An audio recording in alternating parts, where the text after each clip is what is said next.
Beberapa hari yang lalu, gold baru aja tembus all time high lagi. Harga yang dulu kelihatannya mustahil, sekarang malah dilewatin begitu aja. Tapi, setiap kali gold bikin all time high baru, ada satu hal yang kepikiran sama semua investor, yaitu dunia lagi nggak baik-baik aja. Karena buat banyak orang, gold itu bukan sekedar logam mulia. Dia adalah simbol keamanan, simbol safe haven, simbol terakhir buat naruh duit kalau semuanya lagi nggak aman. Tapi, di tahun 2025 ini, situasinya udah nggak sesederhana itu. Kenapa? Karena ada player baru di dunia safe haven ini. Aset yang umurnya baru belasan tahun tapi udah bikin heboh sana-sini. Aset yang bikin sebagian orang jadi kaya dan bikin sebagian orang jadi miskin. Apalagi kalau bukan Bitcoin. Jadi, sekarang pertanyaannya, apakah gold masih layak disebut sebagai raja safe haven atau kita punya raja baru yaitu Bitcoin? Di video ini, gue bakal bongkar dari awal gimana caranya gold bisa jadi raja safe haven selama ribuan tahun, gimana caranya Bitcoin lahir di tengah krisis, dan gimana dua-duanya bisa bentrok hari ini. Oh iya, dan gue bakal bahas satu hal lagi, yaitu yang mana yang lebih berpeluang untuk masa depan. Tonton sampai habis, karena jawabannya nggak sesimpel gold lebih aman, Bitcoin lebih cuan.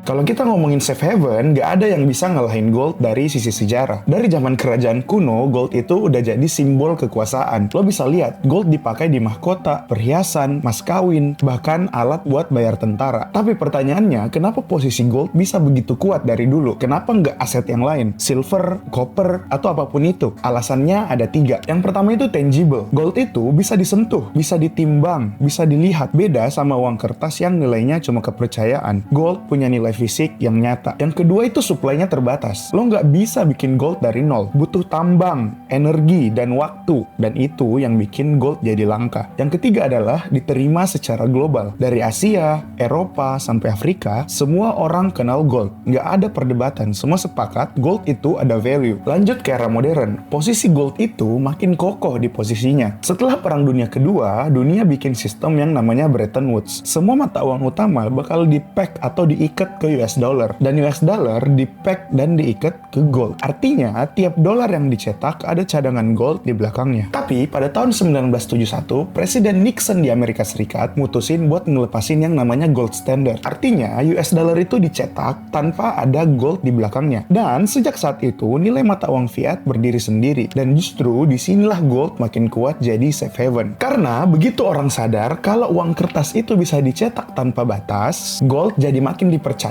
sebagai aset buat jagain value. Sejarah nunjukin, tiap kali dunia krisis, gold itu naik. Waktu oil crisis di tahun 1970-an, gold itu melonjak. Waktu krisis finansial di 2008, gold tembus rekor all time high. Dan sampai hari ini, gold itu masih dipercaya sama orang-orang kaya, negara, bahkan bank sentral untuk nyimpen value. Jadi, sebenarnya wajar aja kalau hari ini gold masih all time high. Itu bukan sekedar chart, tapi simbol kepercayaan ribuan tahun yang masih berlaku sampai hari ini.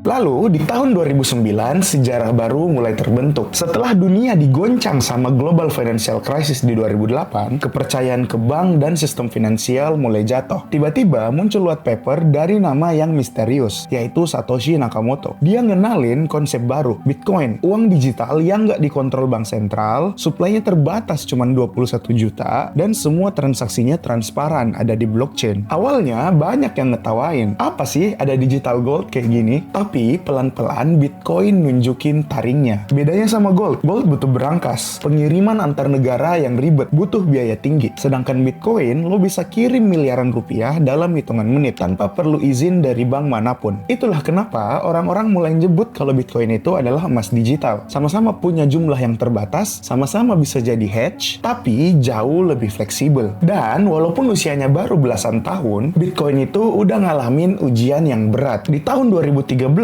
harganya sempat naik ke 1.000 lalu anjlok 80%. Di tahun 2017 tembus 20.000 lalu jatuh lagi 80%. Tapi setiap kali Bitcoin itu drop, dia bakal naik lagi, rebound dengan harga yang lebih tinggi. Meskipun punya volatilitas yang tinggi, Bitcoin itu mulai diakui sebagai peran alternatif safe haven. Emang belum sekuat gold, tapi ada potensinya dan itu gede banget.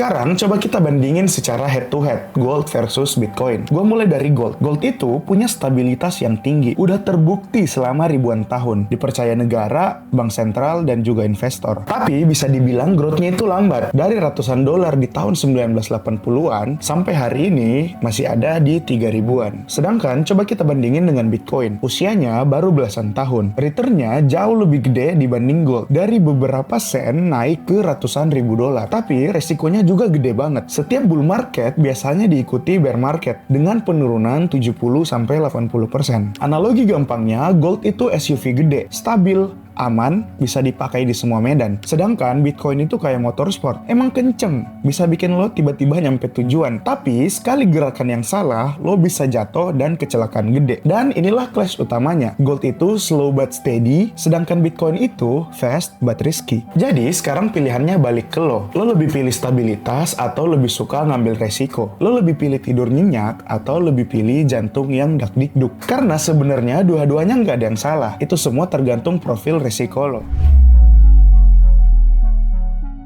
Sekarang gue coba ngomongin ke masa depan. Apa yang bakal terjadi sama gold dan Bitcoin untuk segi harga? Menurut gue, dalam jangka pendek gold itu masih punya momentum. Kenapa? Karena dunia masih penuh dengan ketidakpastian. Geopolitik makin panas, perang di Eropa belum kelar, ketegangan di Timur Tengah makin elevate, inflasi di beberapa negara juga sepenuhnya belum turun. Dan setiap kali ada berita buruk, investor itu langsung lari ke gold. Jadi, menurut gue pribadi, disclaimer ya, gold itu masih mungkin buat nyentuh level psikologisnya di 4.000-an. Tapi jangan lupa, kalau ekonomi tiba-tiba berbalik arah jadi positif, atau the Fed tiba-tiba berubah jadi dovish, gold bisa jadi langsung koreksi. Jadi, meskipun aman, gold bukan berarti nggak bisa turun. Sedangkan Bitcoin itu beda cerita. Untuk short termnya, gua masih bisa lihat koreksi ke harga 110 ribuan. Dan bahkan, if something bad happen, kalaupun Bitcoin koreksi ke 90 ribuan, itu nggak ngerusak tren bullish jangka panjangnya. Jadi, kalau dalam jangka pendek, kemungkinan ada koreksi kecil lah buat Bitcoin. Tapi Bitcoin buat long term itu narasinya masih kuat banget. Kenapa? Karena sekarang udah ada yang namanya ETF spot Bitcoin. Yang bikin institusi itu gampang masuk. Perusahaan gede banyak yang masukin Bitcoin ke balance sheet mereka. Bahkan ada beberapa negara yang udah berencana masukin Bitcoin ke cadangan devisa mereka. Jadi kalau gold itu masih megang mahkota stabilitas, Bitcoin itu bisa jadi ngejar mahkota sebagai growth asset. Anyway, market itu nggak berhenti di gold dan Bitcoin aja. Ada forex pair kayak Euro USD atau USD JPY yang selalu volatile tiap kali ada keputusan bank sentral. Ada commodities kayak silver dan oil yang bisa melonjak gara-gara geopolitik. Ada juga US stock indeks yang jadi barometer kesehatan ekonomi global. Semua aset-aset tadi juga nggak kalah penting buat investor dan trader. Nah, disinilah lo butuh platform yang aman, regulasinya jelas, dan fleksibel. Karena lo nggak bisa sekedar ngeliatin chart. Lo harus bisa praktek. Dan di Indonesia, salah satu pilihan yang paling kredibel adalah Finex. Kenapa Finex? Karena Finex adalah broker lokal yang udah teregulasi di Bapepti. Itu artinya Finex itu legal dan aman. Lo nggak perlu khawatir dana lo nyangkut. Karena proses deposit dan withdrawnya cepet banget. Nggak perlu nunggu berhari-hari. Kalau lo masih belajar, ada akun demo juga, biar lo bisa latihan tanpa boncos. Dan kalau lo udah lebih serius, Finex kasih fleksibilitas. Bisa trading langsung di aplikasi Finex atau pakai MT5, salah satu platform trading paling populer di dunia. Dan yang bikin menarik, semua instrumen major ada di situ. Gold, forex major, commodities, sampai saham-saham US. Jadi, apapun pilihan lo, mau lo trading gold, trading forex, trading commodities, atau lo mau coba cari opportunities di US stock, Finex bikin semuanya jadi lebih praktis. Linknya ada di deskripsi biar lo gampang nyarinya. Habis itu lo tinggal daftar dan download aplikasinya. Dan mulai langkah pertama lo sebagai trader.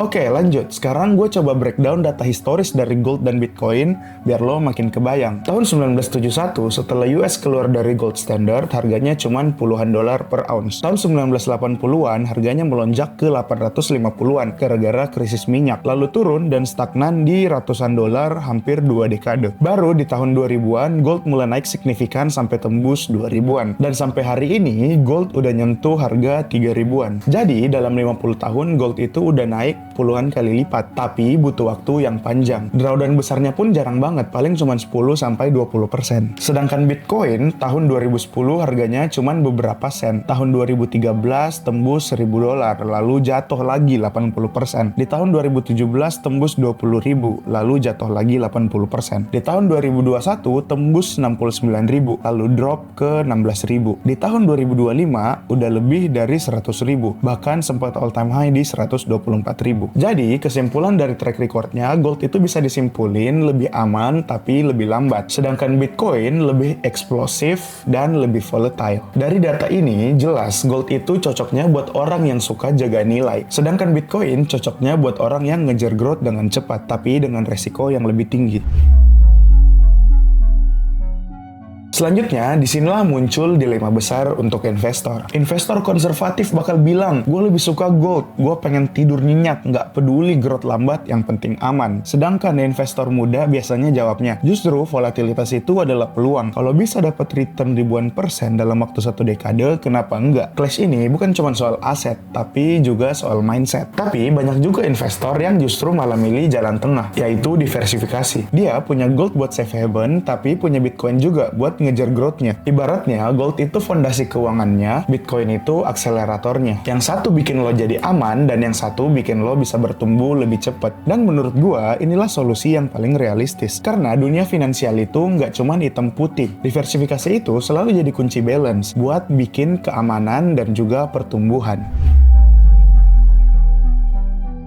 Jadi, apa kesimpulannya? Gold baru aja tembus all time high. Itu artinya, permintaan safe haven ribuan tahun itu masih gede. Ribuan tahun sejarah masih relevan sampai hari ini. Kalau lo cari stabilitas, gold tetap jadi rajanya. Tapi, di sisi lain, Bitcoin juga nunjukin kalau dia bukan cuma sekedar hype. Hanya dalam 15 tahun, Bitcoin udah nunjukin kalau dia bisa jadi aset global yang diterima lewat ETF. Bahkan, udah mulai dilirik sama negara jadi cadangan aset. Jadi, kalau lo orang yang siap ngambil resiko, Bitcoin bisa jadi jawabannya. Jadi kesimpulannya, nggak ada yang salah lo mau pilih Bitcoin atau gold, karena itu bakal nyesuaiin sama risk appetite lo. Atau kalau lo bingung kenapa nggak dua-duanya. Yang jelas, jangan cuma jadi penonton. Mulai analisa, belajar, dan juga praktek. Karena dunia finansial itu nggak kecil. Lo bisa belajar gold, forex, komoditi, sampai saham US di Finex yang legalitasnya udah jelas. Proses deposit dan withdrawnya juga cepet. Lo nggak perlu lama buat masukin duit atau keluarin duit. Buat lo pemula, ada video edukasi yang bisa lo pakai buat belajar. Ada juga blog yang ngajarin lo tips and trick buat trading. Jadi, semua kebutuhan lo buat trading, mulai dari belajar, analisa, sampai eksekusi di real market, lo bisa lakuin di dalam satu aplikasi. Link daftarnya gue udah taruh di deskripsi biar lo gampang nyarinya. Untuk aplikasinya lo bisa download di App Store ataupun Play Store. Anyway, kalau lo suka konten kayak gini, ngulik data market, jelasin tren finansial, sambil ngasih insight yang real, jangan lupa buat subscribe. Dan kalau lo mau diskusi lebih dalam bareng trader lainnya, lo bisa join community gue di deskripsi. Pada akhirnya bukan gold atau Bitcoin yang nentuin masa depan finansial lo, tapi keputusan apa yang lo ambil hari ini.